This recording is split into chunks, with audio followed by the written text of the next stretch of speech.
Assalamualaikum warahmatullahi wabarakatuh.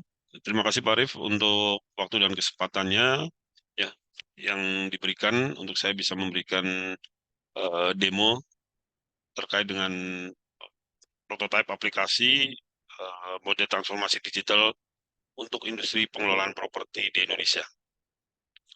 Pertama-tama, mohon maaf untuk keterlambatan atas janji saya yang saya sampaikan ya, sehingga demo ini harus mundur beberapa hari karena ada kendala teknis ya dan juga membuat demonya ternyata juga tidak mudah juga. Baik, izin saya untuk melakukan share untuk memberikan eh, gambaran sedikit terkait dengan demo ini. Ya, jadi ini demo prototipe aplikasi transformasi digital untuk industri pengelolaan properti di Indonesia. Ya, yang merupakan bagian dari RQ2 saya, di mana RQ2 ini memiliki dua output ya. Yang pertama adalah terkait dengan perancangan mode transformasi digital ya yang kemudian dikembangkan menjadi artefak atau prototipe sesuai dengan model yang sudah dibuat ya. Dan dua luaran ini yang kemudian menjadi hasil dari RQ2 dari disertasi saya.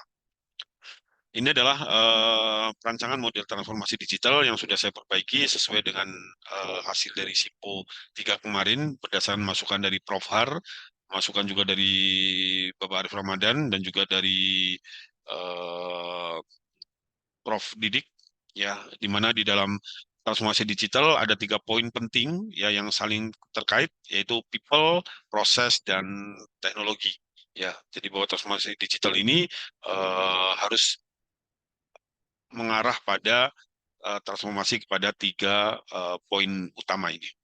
Ya, ini jadi perbaikan saya untuk model transformasi digitalnya. Ya, disesuaikan dengan masukan-masukan dari para promotor dan kopromotor. Terima kasih sebelumnya. Ya, mengenai teknologi yang digunakan dalam aplikasi ini adalah berbasis cloud. Ya, jadi konsepnya ada dua yaitu internet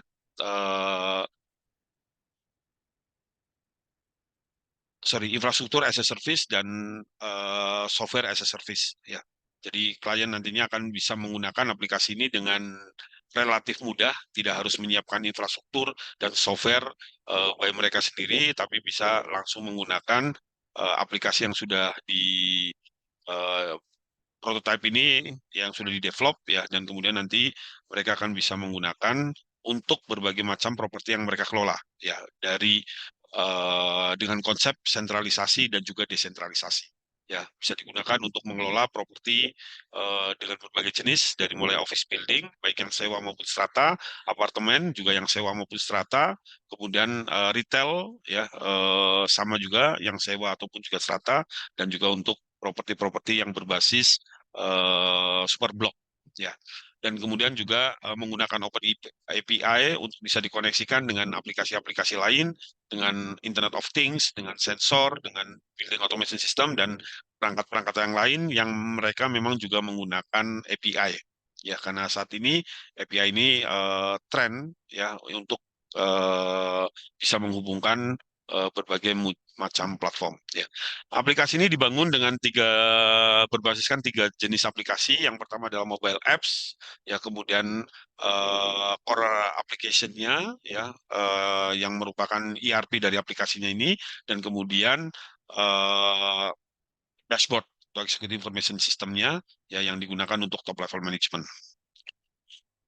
Secara umum gambaran dari aplikasinya ini ya untuk mobile apps ada 2 aplikasi, ada 2 mobile apps yaitu untuk internal ya kebutuhan dari para staff di eh, pengelola, dan kemudian untuk eksternal yaitu untuk penghuni maupun untuk pemilik unit ataupun juga pada penyewa atau tenant ya. Kemudian dari sisi aplikasi core aplikasinya ada 5 modul ya yang dibuat dalam satu launcher sehingga tetap ini menjadi satu kesatuan ya, dan kemudian aplikasi untuk dashboard atau executive management system ya. Jadi ada 3 jenis. Ini gambaran kelas diagramnya disesuaikan dengan aplikasi yang dibangun ya.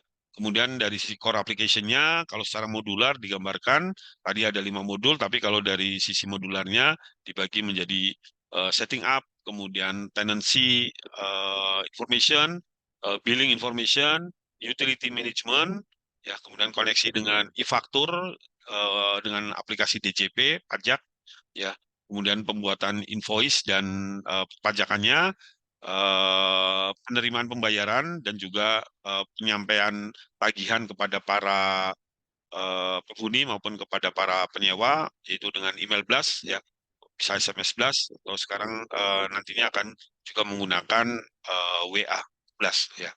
Kemudian juga pembayaran via virtual account di bank, ya. Kemudian nanti ujungnya adalah untuk general ledger, dan juga ada modul untuk purchasing dan modul untuk helpdesk dan preventive maintenance.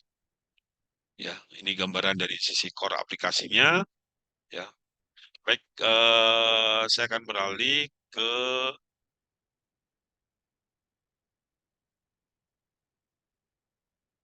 dimulai dari demo untuk core aplikasinya. Ya, tadi seperti yang digambarkan, core aplikasinya ini digambarkan dalam dibuat dalam 5 modul, ya, di mana modulnya terdiri dari tenancy billing, cash and bank, kemudian helpdesk dan preventive maintenance, purchase order, dan ujungnya nanti untuk menghasilkan laporan adalah DGL. Ya.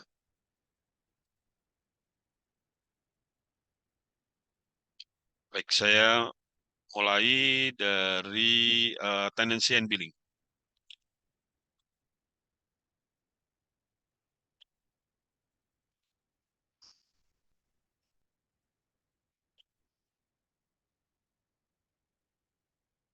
Oke. Saya menggunakan user, super user.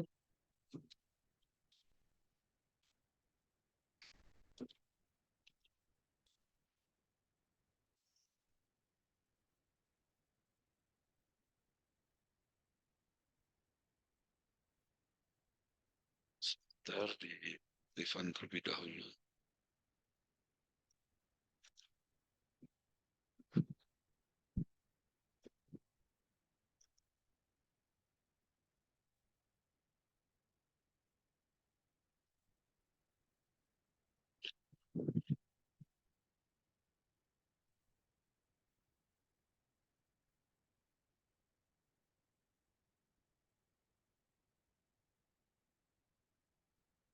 Oke, ini boleh dikatakan adalah modul utama yang paling penting, ya, di mana di dalam modul ini terdiri dari setup table, ya, menu yang digunakan untuk men-setting parameter-parameter yang digunakan di dalam aplikasi ini, ya. Jadi ada parameter, cukup banyak parameter yang ada di sini, dibagi menjadi beberapa, termasuk juga untuk penomoran, penomoran invoice, penomoran faktur pajak, penomoran untuk uh, official receipt atau kwitansi, semuanya di set di setup table ini, ya.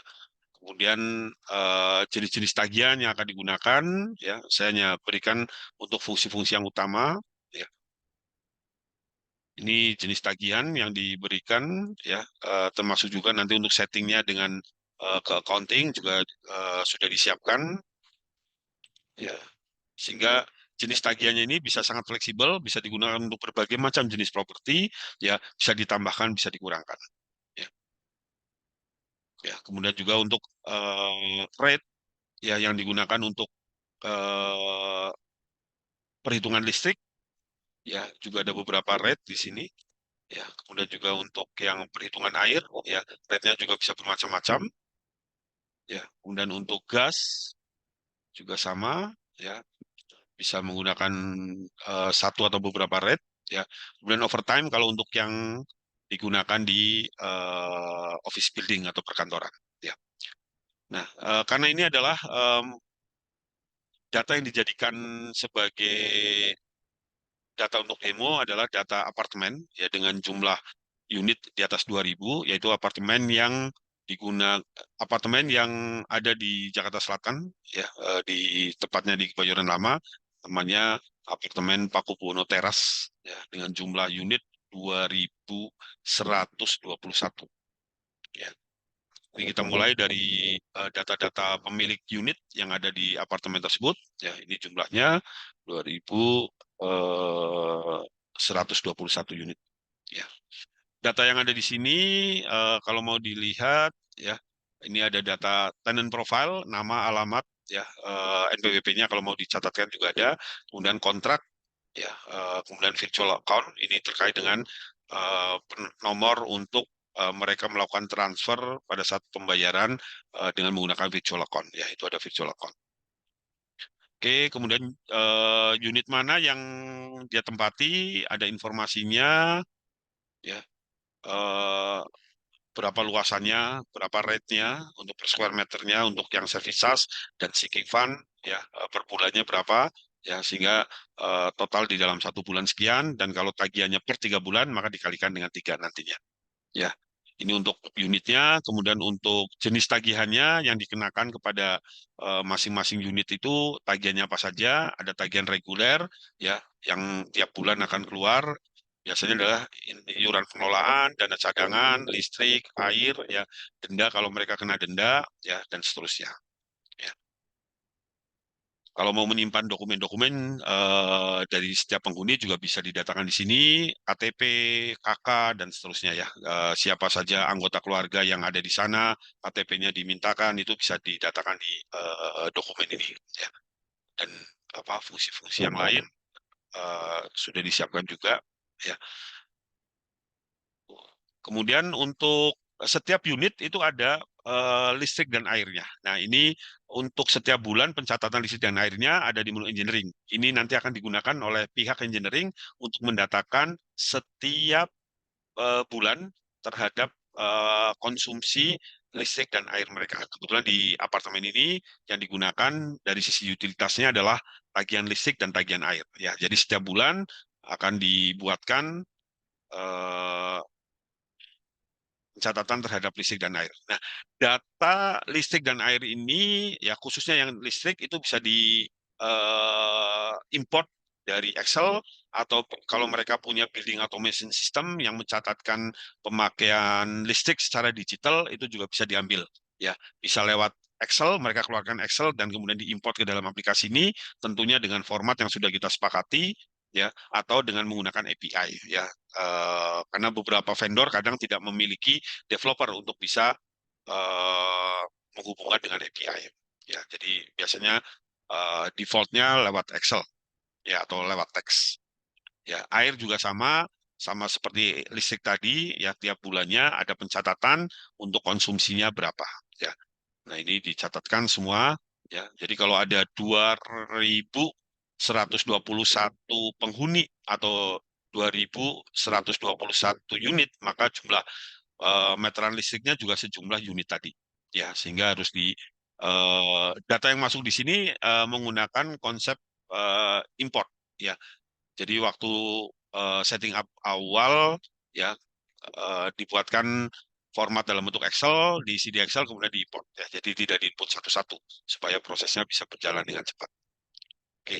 Nah, fungsi utama dari modul tenancy and billing ini adalah tadi mendatakan data tenancy, ya, yang terkait dengan penghuni dan unitnya. Oh ya, saya mau informasikan mengenai master unitnya, itu bisa dilihat di sini. Ya, nanti juga ada di Access Information System, berapa yang kosong, berapa yang terisi, itu nanti ada informasinya. Tapi kalau dari sisi modul ini bisa dilihat unit-unit yang ada di sini. Yang hijau artinya dia sudah ditempati, ya, sedangkan yang putih adalah unitnya masih belum ditempati. Ya, jadi ada, kita sebutnya sebagai master unit. Ya.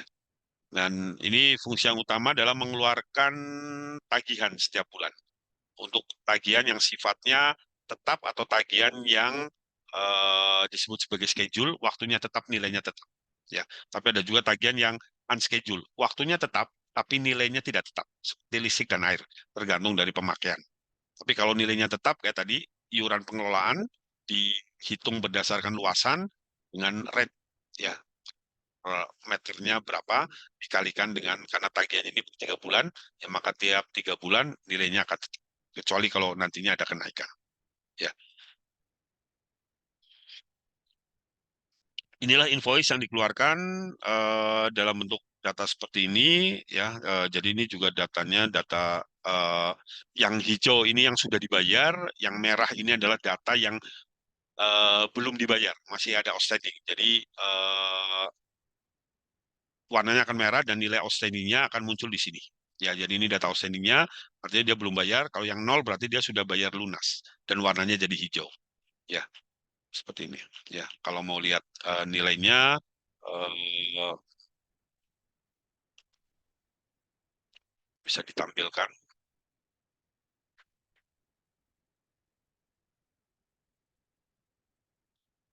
Ya.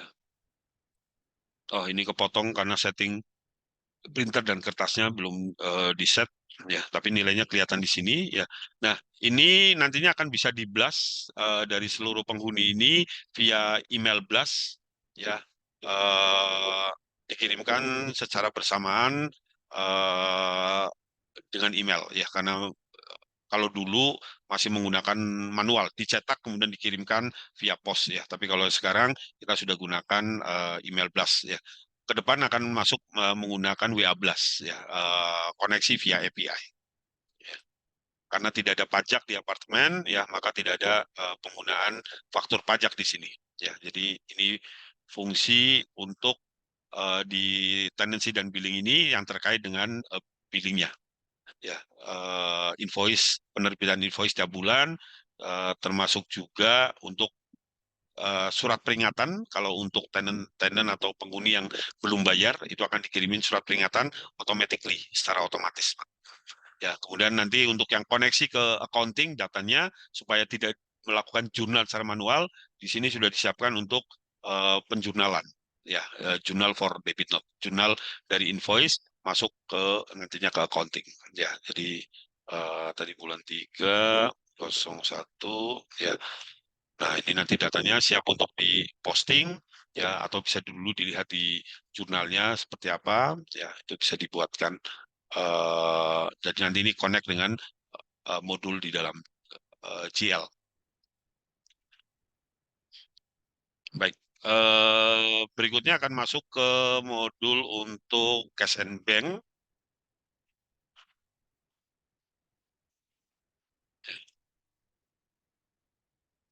Oke.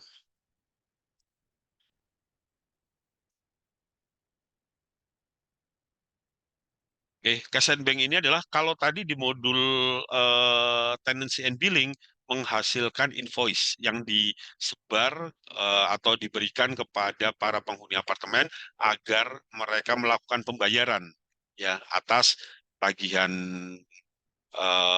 iuran pengelolaan, kemudian dana cadangan, eh, pemakaian listrik, pemakaian air. Nah, di modul cashbank ini adalah modul untuk mencatatkan pembayaran yang dilakukan oleh penghuni atas invoice yang mereka terima. Ya. Nah, penerimaan pembayaran ini biasanya kalau saat ini kebanyakan dengan menggunakan virtual account.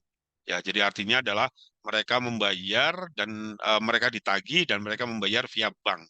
Ya. Tapi juga ada beberapa apartemen yang masih melakukan pembayaran secara eh, cash, ya, walaupun itu kemudian cukup banyak yang eh, ada fraud, ya, penyelewengan dan segala macam, ya. Makanya hampir, ya, sebagian besar apartemen-apartemen sekarang itu menggunakan pembayaran via virtual account, ya. Termasuk juga di Paku Buwono Teras Apartemen. Penerimaan pembayaran ini kita juga bisa lakukan dengan beberapa macam cara. Yang pertama adalah import data pembayaran yang dari bank.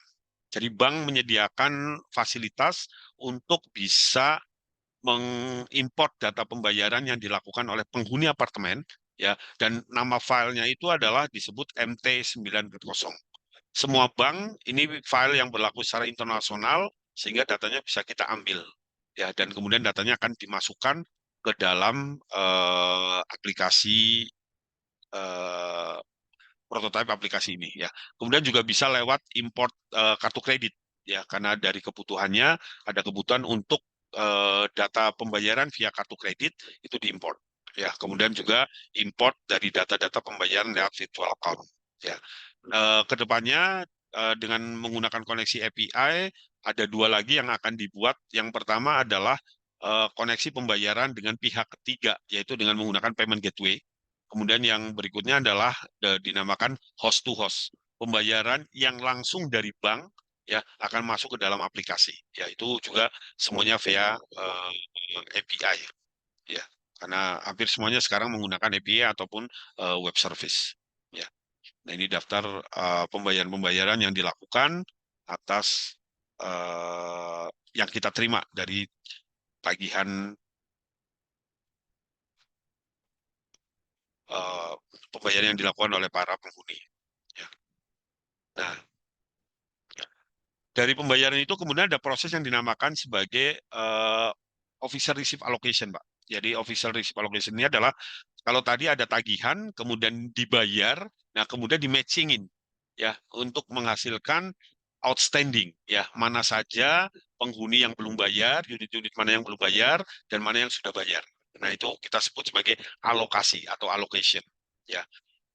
Eh, ini ada beberapa saya contohkan misalkan bulan 1 bulan 01 03 2023 ya data-data pembayaran yang kita terima dan sudah dialokasikan. Kalau invoice pembayaran tadi digunakan untuk membayar invoice yang mana ya itu inilah fungsinya ya. Jadi nanti invoice ini digunakan untuk membayar ya jadi ada pembayaran ya kwitansinya nomor ini ya digunakan untuk melakukan pembayaran atas invoice-invoice yang mana ya dan digunakan untuk melakukan pembayaran apa ya.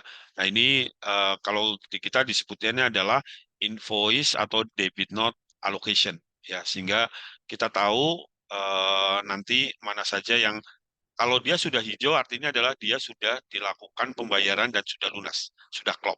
Ya, tapi kalau yang masih putih artinya dia belum dilakukan pengalokasian. Ya. Dan dari data inilah kita kemudian kita terima atau kita dapatkan laporan dinamakan sebagai laporan outstanding atau laporan aging. Ya, aging itu untuk menandai berapa bulan dia belum melakukan pembayaran, berapa hari keterlambatan yang dia belum bayar. Ya, biasa dikeluarkan setiap bulan dikeluarkan laporan aging tersebut. Ya. Nah, ini untuk penerimaan dan kemudian untuk yang pembayaran kepada karena cashback ini adalah penerimaan uang masuk dan pembayaran untuk uang keluar kepada vendor. Ya, untuk yang kepada vendor kita sebutnya sebagai official payment allocation. Ya, jadi tagihan-tagihan dari vendor kemudian kita bayarkan itu akan dicatatkan di sini. Ya, tahun 2023 misalkan apa saja yang sudah kita bayarkan kepada vendor. Nah, ini datanya. Ya.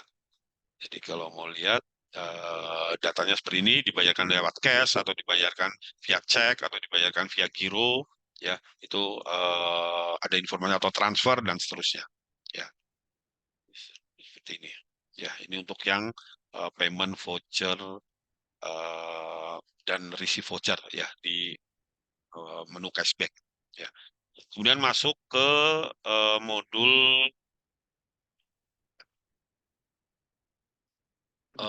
helpdesk dan preventive maintenance. Nah,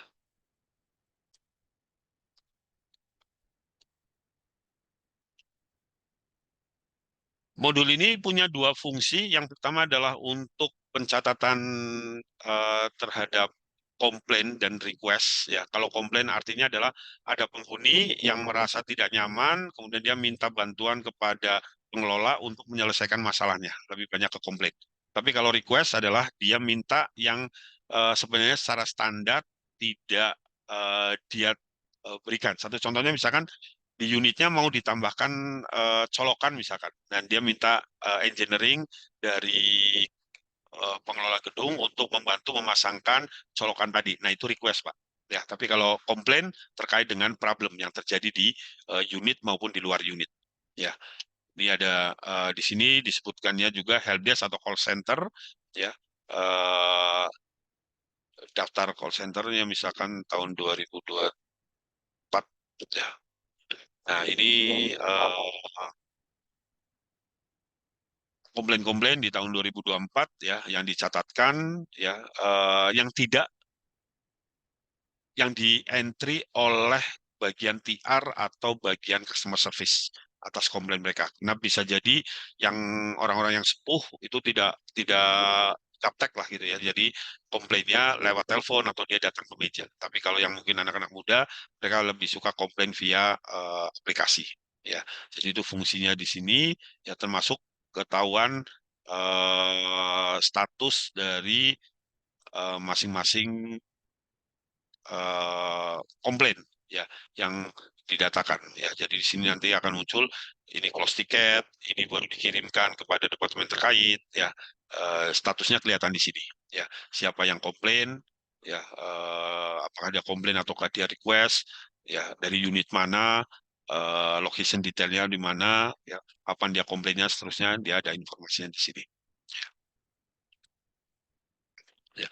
Kemudian juga ada fungsi untuk preventive maintenance ya, mendatakan daftar asetnya dia yang akan dipreventif. Ya, ini ada aset register ya, eh, aset yang siap untuk di maintenance ya, didatakan semuanya, walaupun mungkin biasanya tidak semuanya di maintenance ya, hanya aset-aset yang nilainya besar rata-rata ya, karena keterbatasan jumlah personil untuk melakukan maintenance ya, makanya biasanya dipilih aset-aset yang nilainya besar, lift ya, eskalator kalau ada, kemudian genset ya, dan aset-aset lain yang nilai cukup signifikan ya.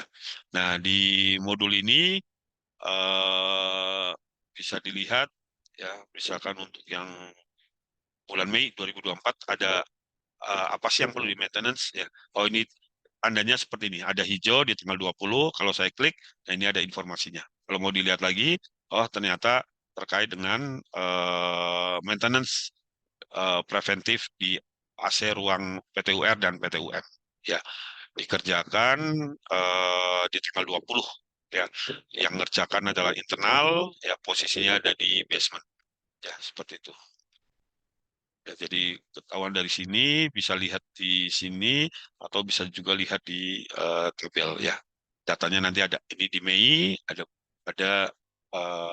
preventif ini ya di tanggal 20 ya, statusnya W, ini artinya dia weekly Pak ya, seperti itu ya. Di bulan Juni ada nggak ya, refresh, oh dia ada juga ya, tapi di jatuh tempo di tanggal 17 untuk apa namanya preventifnya ya, seperti itu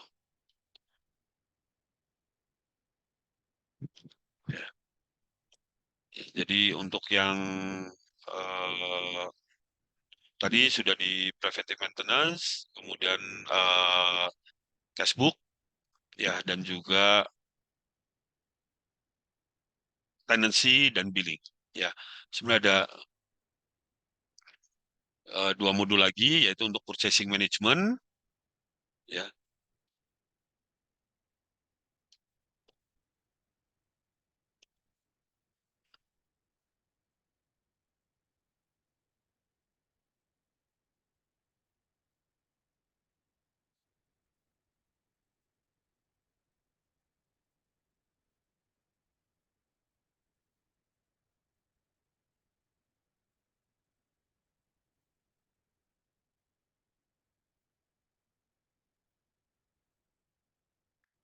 Management di sini ada untuk data vendor ya, untuk mendatakan data vendor ya, klien nama dan seterusnya ya.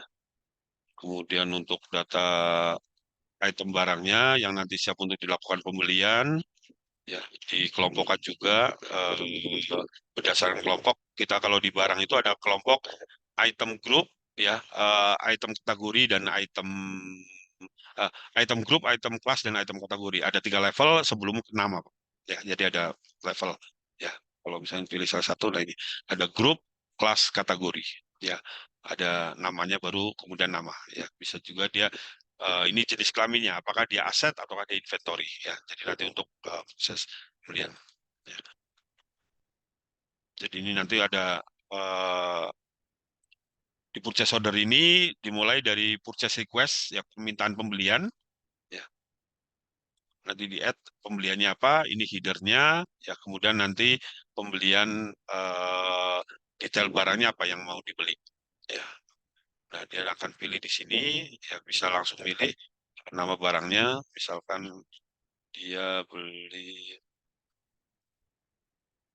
eh,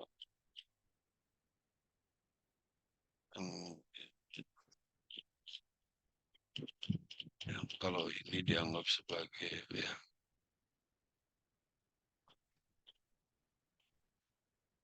panel atau penalon misalkan, ya nanti dia bisa didatakan belinya berapa, jumlahnya berapa itu didatakan di sini. Ya, purchase request. Dari purchase request kemudian nanti akan masuk ke purchase order, ya. Purchase order ini akan mendatakan eh, ya purchase request ini persetujuannya dari departemen head. Kalau PO nantinya persetujuan untuk dilakukan pembelian dan kemudian ke vendor. Barangnya datang akan masuk ke kalau dia inventory masuk ke gudang, ya. Kalau dia barangnya aset akan didatakan sebagai aset. Ya, kalau aset nanti ada proses depresiasi. Ya, kalau di gudang hanya sampai kepada dia digunakan oleh siapa. Ya, seperti itu. Ya.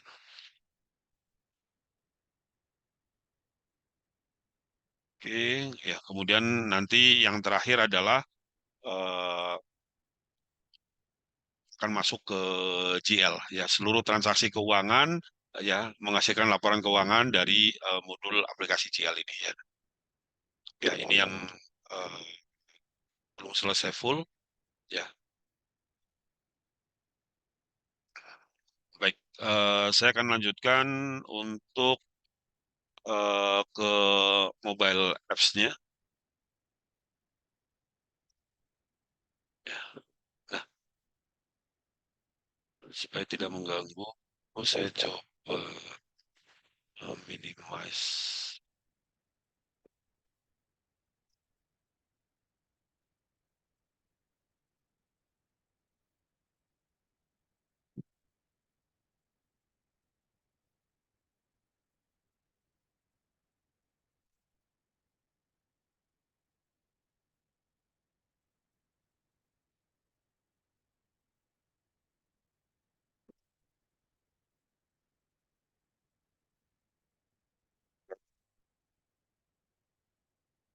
Share ke atas, ya. Di mobile ini ada dua jenis aplikasi, ya.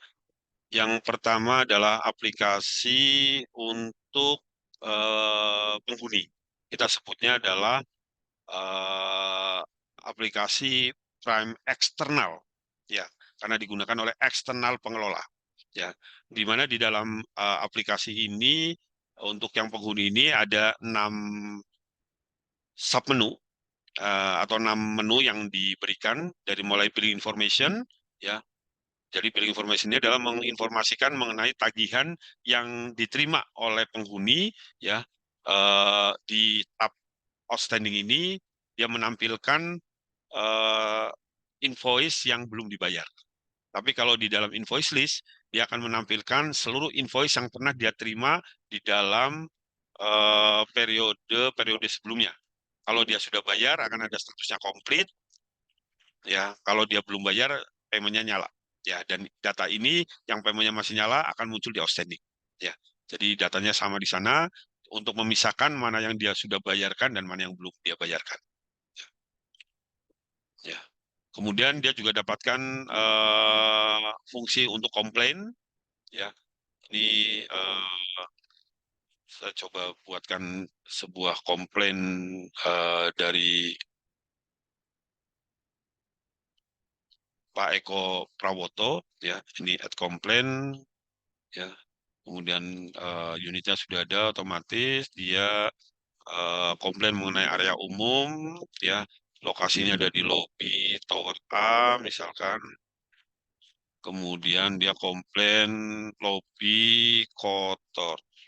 Ya, dia fotonya eh, karena saya ambil dari galeri, maaf galerinya cuma ada ini Pak, jadi saya pakai sebentar pakai gambar ini. Oke, udah masuk ya, kemudian di send. Ya, jadi ini ada komplain dari Pak Eko Prawoto kepada pengelola ya dengan menggunakan aplikasi mobile eksternal. Oke. Nah, komplain ini ya kalau di sisi Pak Prawoto tadi ini lobby kotor ya saya bisa lihat kemudian saya track oh statusnya masih new nih karena saya baru kirim ya. Oke, dari sini kemudian eh, saya akan lakukan untuk melihat apakah diterima oleh tenant relation ya yang menangani komplain tadi ya. Oke, masuk ke internal ya tr pta at dev ini usernya itu kemudian akun 1234.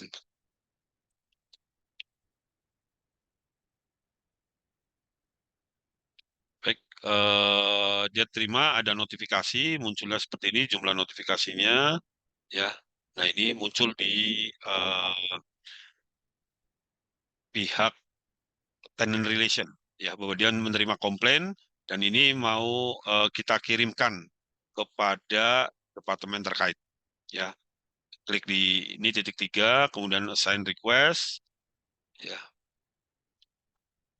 Oke, fotonya ini ya kemudian assign request. Saya mau berikan ini berupa komplain prioritinya medium ya.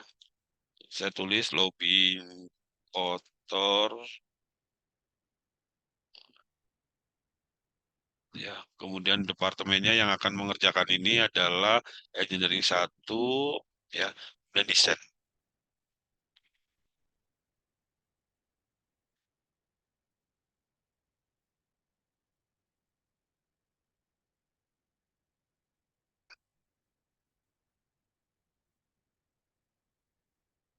Oke, ya. Nah, statusnya send di sini ya, baru kemudian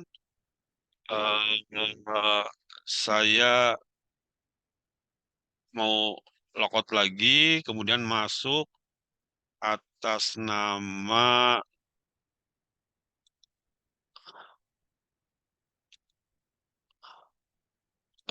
departemen head dari engineering ya yang diberikan tugas oleh TR untuk menyelesaikan lobby kotor tadi.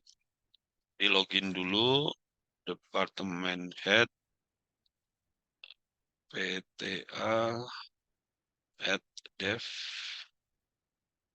kemudian passwordnya akun 123.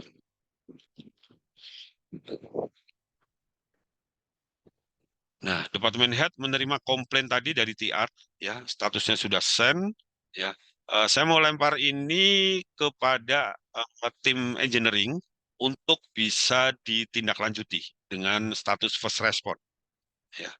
Saya lakukan assign, ya. eh, saya akan tunjuk pekerjaannya adalah pekerjaan general cleaning, ya. Kemudian pembersihan ruangan, estimasi waktunya sekitar 1-2 jam, ya PIC-nya departemen member, ya tolong segera dibersihkan, tolong lobby segera dibersihkan. Oke, kemudian first respon. Oh, ininya dia harus datang ya untuk ngecek. Oke, first respon. Oke, statusnya jadi first respon.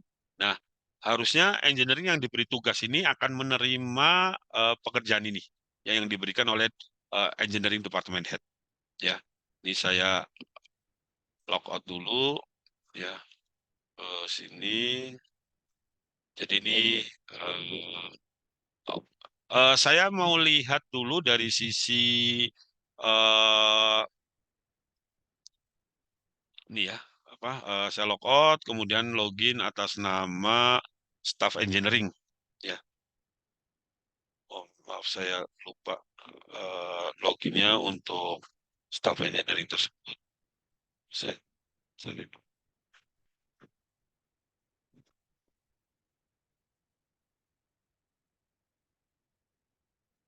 modern member DMPTA Dev akun 1, 2, 3.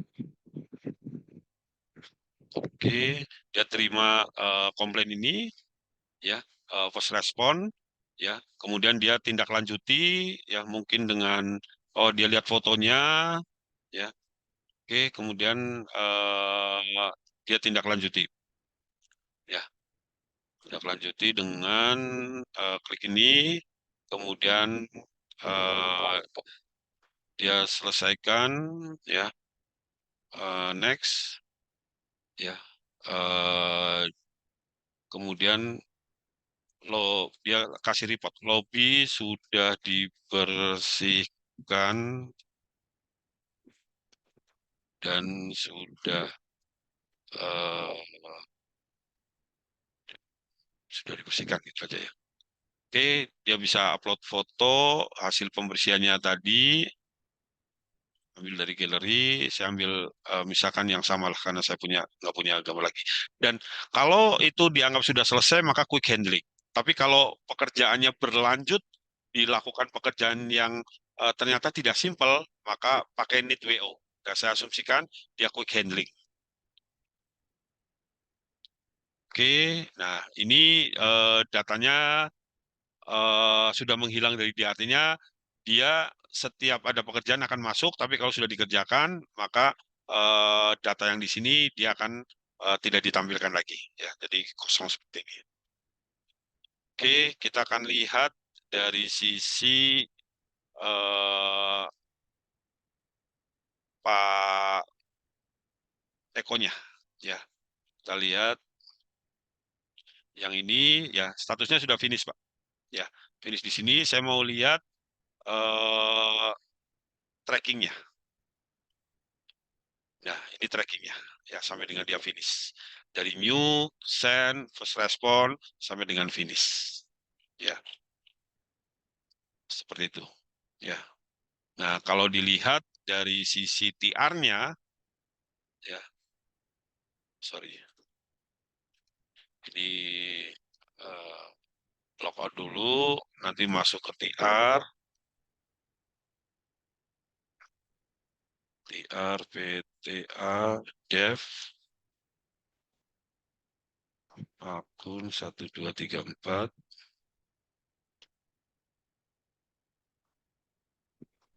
Nah, dicek, ya,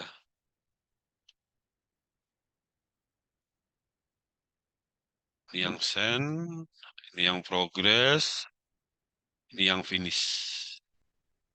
Nah, ini lobby kotor sudah finish. Nah, kemudian dia akan konfirmasi ya, close ticket ya. Ini before, ini after kelihatan ya. Kemudian next. Nah, ini dikonfirmasi. CTR akan konfirmasi ke Pak Eko ya. Kemudian deskripsinya sudah selesai, Pak. Lobby sudah bersih ya. Kemudian ini komplit. Oke, close ticket ya, statusnya jadi close ticket ya, close ticket di sini ya. Kemudian saya mau lihat dari sisi Pak Ekonya ya, kalau di tracking ya dia sudah close ticket selesai ya, itu ya. Jadi untuk pekerjaan ini dia sudah komplit ya, sudah finish ya pekerjaannya untuk yang tadi dia komplain mengenai lobi kotor. Nah, dari sisi pihak TR ya, dia punya beberapa menu untuk yang internal cukup banyak ya. Jadi ada sekitar 12 menu. AIS ini untuk melihat eh, di berapa banyak unit yang kosong, berapa unit yang terisi ya. Ada total occupied, total vacant. Dia juga bisa melihat laporan helpdesk ya. Eh, total request dan komplain ada berapa? Requestnya ada 14, komplainnya ada 36 ya. Statusnya juga kelihatan di sini ya. Berapa banyak ya, itu dia kelihatan di sini ya. Kemudian juga beberapa fungsi yang lain ya, bisa untuk building operation kalau ada kerjaan-kerjaan yang sifatnya ad hoc ya, di dalam properti tersebut ya, tinggal di add ya, bahkan building activity dan seterusnya ya. Kemudian juga fungsi untuk mendatakan paket yang datang ya, dari tanggal berapa sampai tanggal berapa ya, paketnya yang sudah diambil berapa, yang belum diambil berapa, yang dibatalkan berapa, itu juga kelihatan bisa didatakan di sini ya. Kemudian fungsi untuk eh, preventive maintenance ya, nantinya bisa juga dilihat tadi dari sisi kalender ya, eh, datanya dari yang tadi di aplikasi, core aplikasinya ya.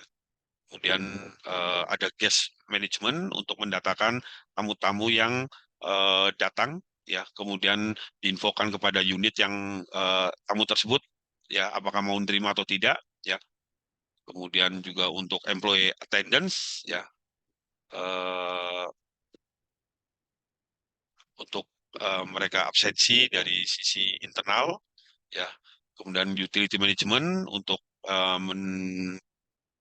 lihat berapa pemakaian listrik dan air ya. Jadi karena ini super user dibuka ya, informasinya kebuka semua ya, termasuk juga untuk house rule, circular info ya. Eh, House rule ini untuk mendatakan aturan-aturan di dalam apartemen yang boleh dan tidak boleh, circular info untuk mendatakan dan akan dikirimkan kepada penghuni ya, mengenai pengumuman-pengumuman dari gedung supaya tidak dibuat secara manual ya, mereka bisa lihat langsung di mobile ini ya. Dan juga mendatakan kontak number yang bisa diakses atau bisa di-call oleh penghuni apartemen ya. Oke, nah itu dari sisi mobile apps ya. Kemudian masih sisa satu lagi, yaitu untuk yang eh, yes ya. Nah, yes ini ya ada tujuannya adalah digunakan untuk top level management supaya bisa melihat dan memantau dari transaksi yang ada di operasional ya. Dibuat secara ringkas untuk bisa mengetahui bagaimana eh, informasi yang ada di bawah, dan top level management baik building manager biasanya digunakan oleh building manager ataupun property manager dan juga eh, property owner ya. Jadi kaitannya dengan transformasi digital ya, ada dari sisi teknologi ya, kemudian dari sisi proses dan juga dari sisi people-nya ya. Ini terkait dengan helpdesk information system atau call center ya. Jadi kita bisa pilih periode kapan. Tahun kemarin berarti kalau sekarang 2024, tahun 2023 ya, ini datanya dicatatkan seperti ini ya, tergambar berapa banyak yang komplain, berapa eh, masing-masing statusnya itu juga dilihat ya. Kemudian berdasarkan grup ya, ternyata kebanyakan adalah di Lemperka Engineering ya. Berapa banyak tenant-tenant yang paling sering komplain ya, yang dalam satu tahun ada 19 dia komplain yang paling tinggi ya. Kemudian dari sisi utilitas untuk melihat bagaimana pemakaian dan pendapatan kita dari utilitas listrik, air, dan gas. Ya, jadi total 2023 kita menagih kepada penghuni senilai 3,59 M. Ya, pergerakannya per bulan kelihatan seperti ini dari sisi KWH, ini dari sisi rupiah. Ya, ini air, ini meter kubiknya, ini rupiahnya. Ya, atas tagihan yang kita berikan. Ya, kemudian kinerja penagihan seperti apa itu bisa dilihat di kondisi verbal. Ya, invoice kita tagihkan berapa, kita bisa collect berapa.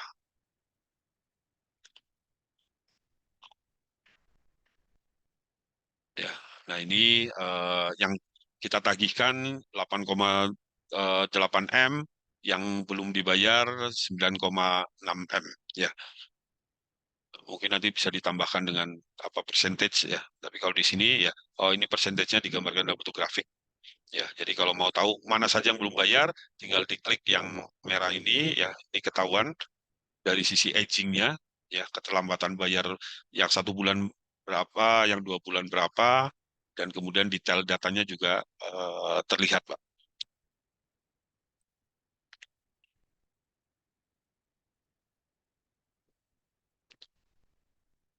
Ya, ini datanya mana yang belum bayar.